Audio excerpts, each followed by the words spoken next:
প্রতিটি মানুষের শরীর এক খোলা বইয়ের মতো, শুধু জানতে হবে কিভাবে সেই বইটা পড়তে হয়। কারণ তুমি যদি কোনো ঘরে প্রবেশ করো, মানুষ প্রথমে কি লক্ষ্য করে জানো? তুমি একটি শব্দ বলার আগেই তোমার বডি ল্যাঙ্গুয়েজ, তোমার হাঁটা, তোমার ভঙ্গি, তোমার কথা বলার ধরন সবই ঠিক করে দেয় তারা তোমাকে সম্মান করবে নাকি উপেক্ষা করবে। কিন্তু প্রশ্ন হলো, এটা কাজ করে কিভাবে? সেটা বোঝার জন্য তোমাকে ভিডিওটা পুরোটা দেখতে হবে। कितने लोगों की लाइफ में प्रॉब्लम है यहाँ पर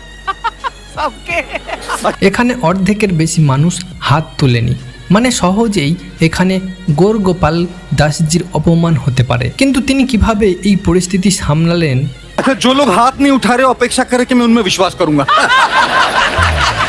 এখানে তিনি নিজের মুখে অভিব্যক্তি আর শরীরের ভাষায় কোনো নার্ভাসনেস বা দুর্বলতা দেখায়নি, বরং নিজের স্পিকিং এবিলিটির ব্যবহার করে আরও বেশি শক্তিশালী, উদ্যমী ও আত্মবিশ্বাসীভাবে নিজেকে উপস্থাপন করেছে।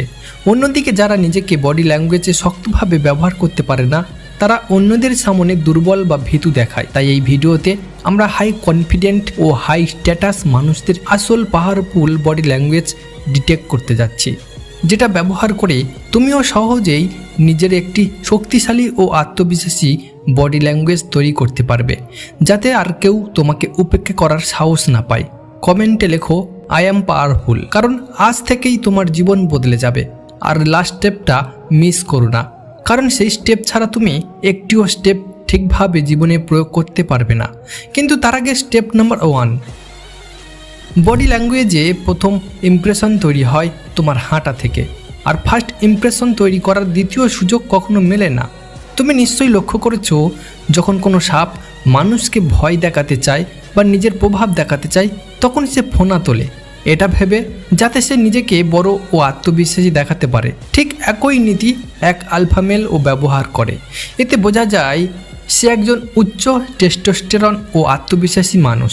তাই অভিনয় বিদ্যালয়ে সবচেয়ে আগে শেখানো হয় হাঁটতে হয় কিভাবে, কারণ পর্দায় একজন হিরো বা আলফামেলের পরিচয় সবচেয়ে আগে তৈরি হয় তার চাল থেকে।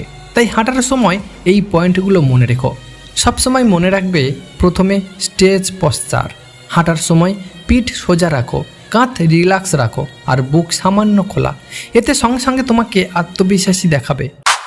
দ্বিতীয়, আই লাইন সবসময় সামনের দিকে রাখো, নিচের দিকে তাকিয়ে হাঁটা তোমাকে ইনসিকিউর বা দুর্বল দেখায়, যেন তুমি পরিবেশের ওপর নিয়ন্ত্রণ রাখো না। কিন্তু চোখ সামনের দিকে বা সামান্য ওপরে রাখলে তুমি শক্তিশালী ও সচেতন দেখাবে। তৃতীয়, ন্যাচারাল আর্ম সুইং খেয়াল করো, যখন কোনো ছোট্ট প্রাণী ভয় পায় বা চাপের মধ্যে থাকে, তখন সে নিজেকে ছোট্ট ও শক্ত করে রাখে। একইভাবে যদি তুমি তোমার হাত ও কাঁধ খুব শক্ত করে হাঁটো, তাহলে তুমি দুর্বল ও নার্ভাস লাগবে। তোমার হাতগুলোকে কৃত্রিমভাবে কন্ট্রোল করার দরকার নেই, শুধু স্বাভাবিকভাবে দোলাতে দাও, না খুব শক্ত না খুব নাটকীয়। চতুর্থ, না এতটা দ্রুত হাঁটো যে মনে হয় তুমি দেরি করে ফেলেছ, না এতটা ধীরে যে মনে হয় তোমার মধ্যে কোনো এনার্জি নেই। একটা ব্যালেন্স গতিতে হাঁটো, যাতে বোঝা যায় তুমি নিজের নিয়ন্ত্রণে আছো। যখন তুমি সোজা পিঠে, রিল্যাক্স কাঁধে, চোখে আত্মবিশ্বাস রেখে এবং প্রাকৃতিক রিদমে হাঁটো, তখন একটি শব্দ না বললেও মানুষ তোমাকে সম্মান করবে। হাঁটা হয়তো ছোট্ট একটি বিষয় মনে হয়, কিন্তু এটাই পৃথিবীর সামনে তোমার প্রথম পরিচয়। এখন বলি সেই ভুলগুলো যেগুলো এড়িয়ে চলা উচিত। প্রথম, ঝুঁকে হাঁটা। যখন তোমার পিঠ বাঁকা, কাঁধ নুইয়ে থাকে, তখন এটা স্পষ্ট বার্তা দেয় যে তোমার নিজের ওপর আত্মবিশ্বাস নেই। দ্বিতীয়, হাত পকেটে রাখা। আমি আগের ভিডিওতেও এই বিষয় নিয়ে অনেকটা ব্যাখ্যা করেছি, চাইলে সেই ভিডিওটা দেখে আসতে পারো। ভাবো তুমি কোনো মেয়ের সামনে যাচ্ছ আর তোমার দু হাত পকেটে, তাহলে তার চোখে তুমি সঙ্গে সঙ্গে লাজুক, নার্ভাস এবং দুর্বল দেখাবে। কখনো কখনো এটা ক্যাজুয়াল লাগতেও পারে, কিন্তু বেশিরভাগ সময় এটা তোমাকে বন্ধ ও আত্মরক্ষামূলক দেখায়। তৃতীয়, অতিরিক্ত হাত নাড়ানো বা বাড়াবাড়ি স্টাইল দেখানো। অনেকেই হাঁটার সময় অপ্রয়োজনীয়ভাবে হাত নাড়ায় বা অতিরিক্ত স্টাইলিশ হওয়ার চেষ্টা করে। সমস্যাটা হলো, অতিরিক্ত অভিনয় তোমার স্বাভাবিক আত্মবিশ্বাসকে নষ্ট করে দেয় এবং তোমাকে কৃত্রিম দেখায়। তাই মনে রেখো, সহজ, সোজা ও প্রাকৃতিক হাঁটাই সবচেয়ে শক্তিশালী হাঁটা। Step 2, standing. তোমার শরীরে 40 থেকে 50% অংশ হলো তোমারই পা। তাই তুমি কিভাবে হাঁটো বা কিভাবে দাঁড়িয়ে থাকো তা অনেক বড় ভূমিকা রাখে তোমার বডি ল্যাঙ্গুয়েজকে শক্তিশালী বা দুর্বল দেখাতে। যেমন যদি তুমি কারোর সামনে দাঁড়িয়ে তোমার পা ক্লোজ করে হ্যান্ডস ক্রস করে আর একদম অ্যাটেনশন মোডে দাঁড়িয়ে গেলে এটা একটা উইক আর সাবমিসিভ পজিশন হয়। আর অনেক মানুষ তো বিনা কারণেই মোবাইল বের করে সোয়াইপ করতে শুরু করে, যা তাদের আরও বেশি ডিস্ট্র্যাক্টেড আর কেয়ারলেস দেখায়। কিন্তু যদি তুমি অন্যদের সামনে পাওয়ারফুল আর ডমিনেন্ট দেখাতে চাও তাহলে তোমার হাত পা এমনভাবে রাখো যেন তুমি একদম বস। আর এর জন্য কিছু সিম্পল উপায় আছে। First, weight distribution. সবসময় তোমার ওজন দু পায়ের সমান রাখো।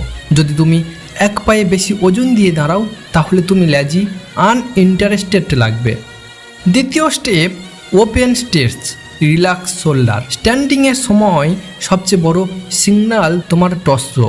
যখন চেস্ট একটু ওপেন আর শোল্ডার রিল্যাক্স থাকে তখন তুমি পাওয়ারফুল, অ্যাপ্রোচেবল দুটোই দেখায়। তৃতীয়, স্টেবল হ্যান্ড পজিশন। অনেকে দাঁড়িয়ে থাকতে গিয়ে কনফিউজ হয় হাত নিয়ে কি করবে। সিম্পল রুলস, হাতকে ন্যাচারাল রাখো, হয় পাশে লুজভাবে বা সামনে হালকা ক্লাস করে রাখো। হাত পকেটে ঢোকানো বা বারবার ফিটেজ করা তোমাকে নার্ভাসনেস দেখায়। চতুর্থ, হেড পজিশন। যেমন একটা বিয়ার্ড নিজেকে বড় দেখানোর জন্য নিজের দুপায়ে সোজা দাঁড়ায়, তেমনি তুমিও মাথা সোজা রাখো, সামান্য নিউট্রাল টিল্টে। বেশি নিচু করলে তুমি সাবমিসিভ দেখাবে আর বেশি ওপরে করলে অ্যারোগেন্ট। ব্যালেন্স হেড পজিশন তোমাকে কনফিডেন্ট আর ক্লাম দেখায়। এখন কিছু কমন মিস্টেক নিয়ে কথা বলা যাক। Mistake number 1, crossed arms. এটা সবচেয়ে কমন ভুল। যখন তুমি আর্মস ক্রস করে দাঁড়াও তখন মেসেজ যায় তুমি ক্লোজ অফ বা নিজের কমফোর্ট জোনে আছো। গ্রুপ কনভারসেশনে এটা তোমাকে ডিপেন্ডেন্সি দেখায়। Mistake number 2, shifting too much. অনেকেই বারবার এক পা থেকে অন্য পায়ে ওজন বদলাতে থাকে, এতে তারা ইমপ্রেশন আর অ্যাংশাস দেখায়। মনে রেখো, স্টিলনেস মানে confidence. Mistake number 3, leaning on walls or objects. দেয়াল, টেবিল বা চেয়ারে হেলান দিয়ে দাঁড়ানো তোমাকে ক্যাজুয়াল ও কেয়ারলেস দেখায়। বিশেষ করে ফর্মাল সিচুয়েশনে এটা এড়িয়ে চলা উচিত। সবসময় মনে রেখো, ব্যালেন্স, স্ট্যান্স, ওপেন পোস্টার আর ক্লাম স্টিলনেস তোমাকে অটোমেটিকভাবে পাওয়ারফুল দেখায়। Step 3, sitting. এখন তুমি এক আলফা মেলের মতো হাঁটা আর দাঁড়ানো শিখে গেছো, কিন্তু যদি বসার পজিশনে মনোযোগ না দাও তাহলে তোমার সব পরিশ্রম জলে চলে যাবে। তাই বসার সময় এমনভাবে বসো যেন তুমি সবার বস, একদম রিল্যাক্স আর কনফিডেন্ট। আর এটা করতে কিছু পাওয়ারফুল বডি পশ্চার আছে। First, sit upright with back support. সোজা হয়ে বসো, পিঠকে চেয়ারে ব্যাকের সাপোর্টে রাখো। এই পশ্চার তোমাকে অ্যালার্ট ও অ্যাটেন্টিভ দেখায়। ঝুঁকে বসা তোমাকে বোর আর উইক বানায়। Number 2, feet firm on the ground. পা সবসময় মাটিতে শক্তভাবে রাখো। পা নাড়ানোর বা বারবার ফোল্ড আনফোল্ড করার তোমাকে বিচলিত দেখায়। স্টেবল ফিট মানেই stable impression. Number 2, open posture with hands. হাতকে কমফোর্টেবলি ভাবে টেবিলে রাখো বা কোলে হালকা রিল্যাক্স পজিশনে রাখো।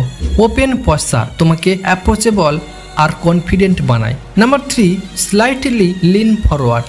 কথা বলার সময় হালকা সামনের দিকে ঝোঁকা দেখায় যে তুমি ইন্টারেস্টেড আর এনগেজ, কিন্তু বেশি ঝুঁকে বসলে তুমি ওভার ইগনোর দেখাবে। এই পশ্চার করার সময় সবসময় মুখে হালকা স্মাইল রাখো। এটা তোমাকে নিডর আর হাইলি কনফিডেন্ট মানুষ হিসাবে উপস্থাপন করবে। এখন কথা বলি কিছু ভুলের বিষয়ে যেগুলো তোমাকে এড়িয়ে চলা উচিত। Mistake 1, slouching. পিঠ ঝুঁকিয়ে বসা তোমাকে লাজি আর ডিমোটিভেট দেখায়। Mistake number 2, cross arm and legs. হাত পা ক্রস করে বা টাইট করে বসা তোমাকে ডিফেন্সিভ আর ক্লোজ অফ দেখায়। Mistake 3, fidgeting with hands and feet. কলম ঘোরানো, পা নাড়ানো বা নখ কাটাকাটি করা, এগুলো তোমার নার্ভাসনেস প্রকাশ করে। Mistake number 4, lining to back. চেয়ারে বেশি পেছনে হেলান দিয়ে বসা বা হাত মাথার পেছনে রাখা তোমাকে ওভার ক্যাজুয়াল আর কেয়ারলেস দেখায়। তবে মনে রেখো, এই বডি পশ্চার কোনো রিলেশনশিপে ইউজ করা যাবে না, না হলে এটা তোমাকে অ্যারোগেন্ট দেখাতে পারে। অর্থাৎ সোজা হয়ে বসো, পা স্টেবল রাখো, হাত ন্যাচারাল পজিশনে রাখো আর শরীর হালকা এনগেজ রাখো। এই সিম্পল টিপসগুলো তোমাকে অটোমেটিকলি কনফিডেন্ট, ফোকাসড আর পাওয়ারফুল দেখাবে। Last step, hand movement.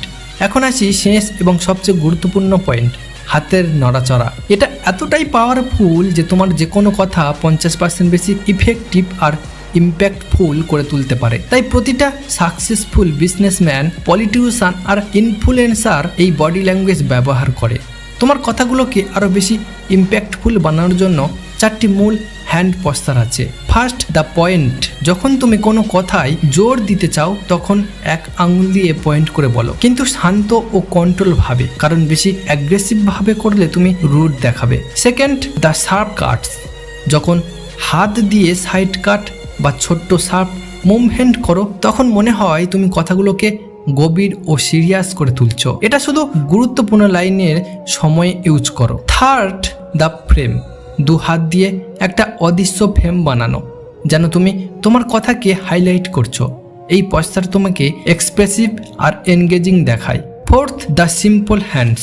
যখন 2 হাতের আঙুলগুলো মিলিয়ে একটা সিম্পল মন্দিরের ছাদের মতো আকৃতি বানাও, এটা দেখায় তুমি কাম, ইন কন্ট্রোল আর ইন্টেলিজেন্ট। লিডার আর স্পিকাররা এই পশ্চার প্রায়ই ব্যবহার করে। এখন দেখি কি ভুলগুলো এড়িয়ে চলা উচিত। Mistake number 1, clasping hands tightly. হাত খুব শক্ত করে জোর করে দিলে তুমি অ্যাংশাস আর নার্ভাস দেখাবে।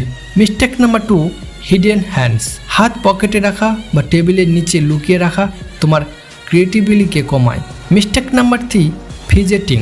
কলম ঘোরানো, আঙুল নিয়ে খেলা বা নখ কাটাকাটি করা, এগুলো তোমাকে রেস্টলেস দেখায়।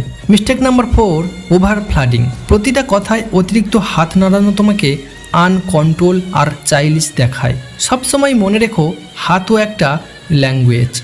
পয়েন্ট, কাট, ফ্রেম আর সিম্পল, এগুলো তোমাকে পাওয়ারফুল দেখায়, কিন্তু হাত লুকানো, কাঁপানো, অতিরিক্ত নাড়াচাড়া তোমাকে উইক বানায়। এইসব স্টেপগুলো ঠিকভাবে ব্যবহার করলে তুমি যে কোনো এনভায়রনমেন্টে নিজেকে এক আলফামেল হিসাবে উপস্থাপন করতে পারবে। আর যদি এই ভিডিওটা তোমার লাইফে একটু হলেও হেল্প করে থাকে তাহলে চ্যানেলটা সাবস্ক্রাইব করো, যাতে এমন আরও সেলফ ইমপ্রুভমেন্ট ভিডিও মিস না হয়। আর যদি সত্যিকারে এক আনব্রেকেবল কনফিডেন্স গড়ে তুলতে চাও, যাতে তুমি যে কোনো জায়গায় নিজের ডমিনেন্স দেখাতে পারো, তার সম্পূর্ণ প্রক্রিয়া আমি স্ক্রিনে দেওয়ার ভিডিওতে বুঝিয়েছি। ক্লিক করো, দেখো, আর আমি তোমার জন্য সেখানেই অপেক্ষা করছি।